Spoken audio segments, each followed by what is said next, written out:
pragmatics, and more specifically, politeness. So what is pragmatics? Pragmatics is the meaning and the intention of the whole text or utterance. English language learners struggle with the real context spoken within their L2 and social aspects, so here are some examples.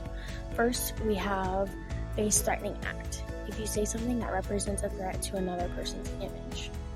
Next, we have face-saving act, if you say something that lessens the possible threat to another's face.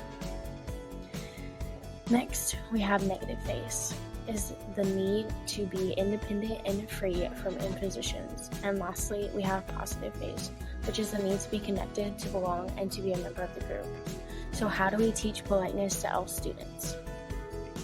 Face-threatening act. An example of this would be a direct command, which is acting as though you have more social power over another person.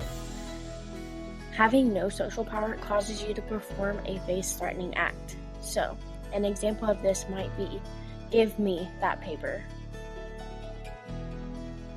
Next, we have face-saving act, which is basically an indirect request, which is the form associated with a question. An example of this might be, could you pass me that paper? When phrasing a question like this, it removes the assumption of social power. Next, we have negative face. Negative face shows concern about impositions. An example of this might be, I'm sorry to bother you, or I know you're busy, but. And lastly, we have positive face, which is emphasizing a person's positive face will show solidity and draw attention to a common good. An example of this might be, that same thing happened to me, and let's do this together. An activity might be, is this done yet? Which provides you with 24 topping cards. Each card has a school situation. Remind students each burger is topped different and each situation is handled differently.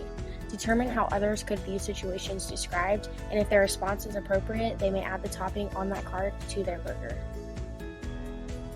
Here are some examples. So if you wanted to add onions to your burger, you would look at the situation that you are in the hallway. You are in line and thinking about a funny movie you saw last week and start laughing. Everyone else is being quiet. What would people think? If the student answers appropriately, they may add an onion to their burger. Another example might be, you're in the hallway. You hold the door for your classmate as they walk into the classroom. What will people think? This could be an example of ketchup. If the student answers appropriately, they may add ketchup to their burger. Obviously, students can add multiple toppings to their burger.